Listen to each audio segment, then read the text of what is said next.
In this video, we're going to be looking at case studies as a research design, including their characteristics, influence on other research decisions, and their suitability and value as a research design.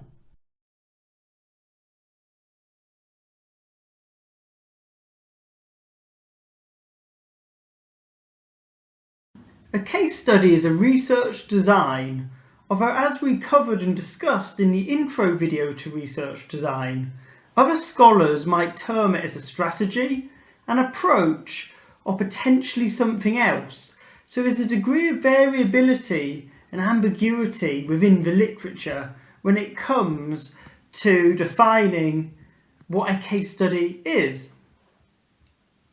Now, case studies are relatively common in applied DBA business research, with approximately 30% of DBA research in the UK between 2012 and 2021 adopting a case study design.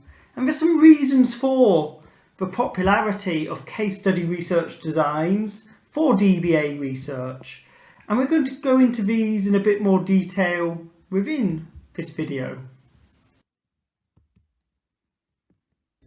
When it comes to defining a case study, Yin defines a case study as an empirical inquiry that investigates a contemporary phenomenon within its real-life context.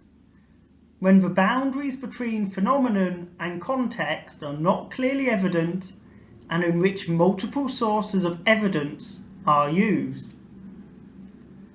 Whilst Denscombe suggests that case studies focus on one or just a few instances of a particular phenomenon with a view to providing an in-depth account of events, relationships, experiences, or processes occurring in that particular instance. From these definitions, we can draw a few key points about case studies. Case studies involve a contemporary phenomenon and use empirical data and evidence. And this data and evidence is often drawn from multiple methods and data sources. And case studies are particular in that they study and focus on a specific case or small set of cases. Therefore, they don't seek to generalize too far. We can draw further common characteristics of a case study. This includes collecting data from multiple perspectives. So this might involve collecting data from different groups of people who have different views about the phenomenon being researched, or potentially people from different departments within an organisation.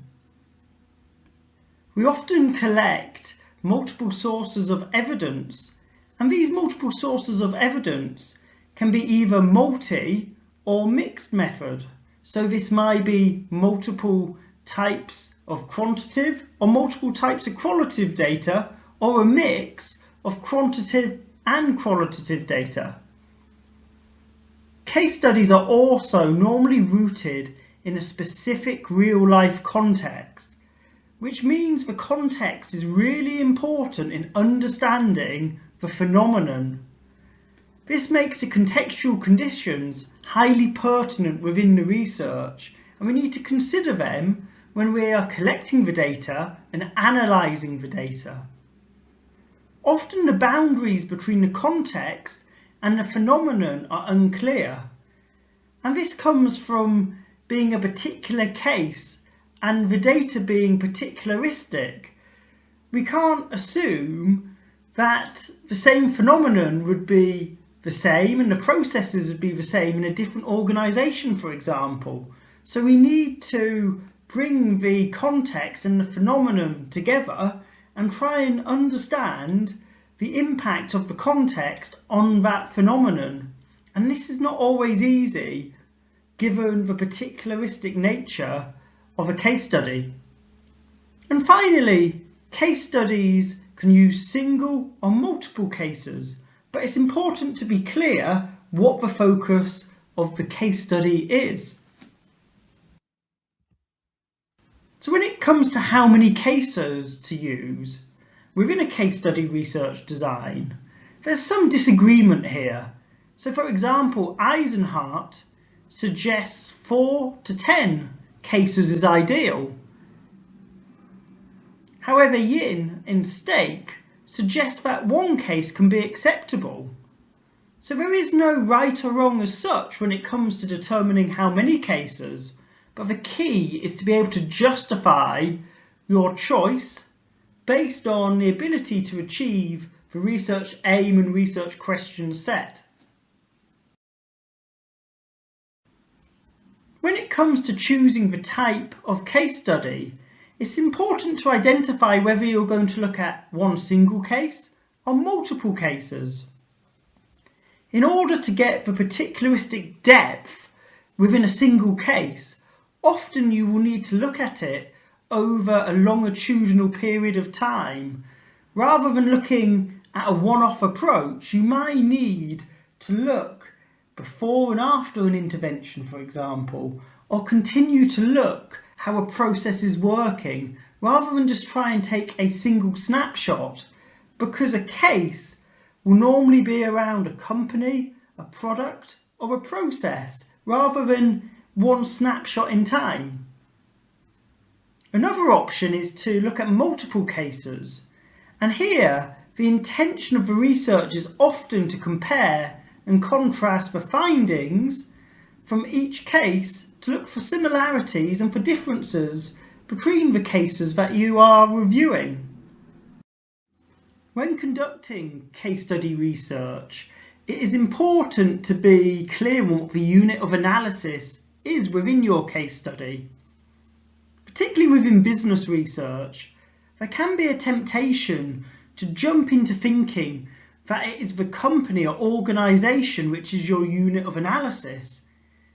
But it might be a particular product or product launch or a process which you're really focusing within that company, or potentially a product or process across several companies you are focusing on rather than the companies themselves.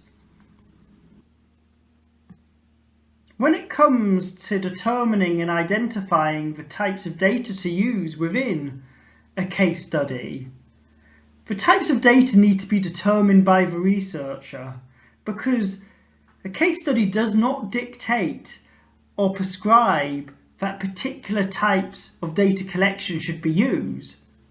But a common expectation is that several types of data will be used, which allow the review of the phenomena from multiple angles. The data collected can potentially be based on primary or secondary data.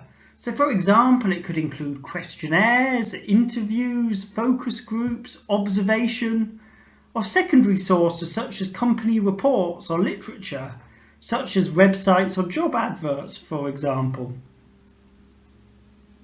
But one thing which is important is to understand the role, value and purpose of each type of data collected within your case study research design.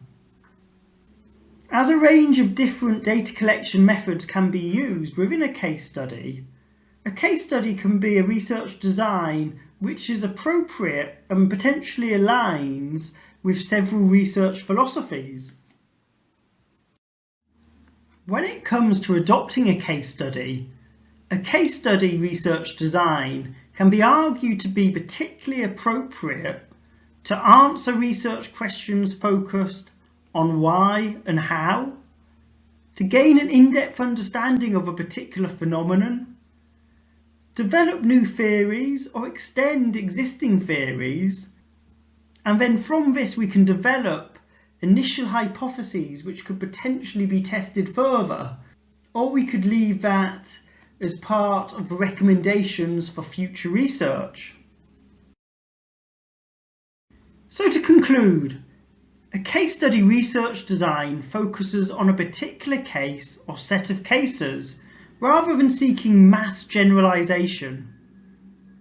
A case study allows an in-depth understanding of a particular phenomenon. Therefore, the findings are often particularistic to that case or context.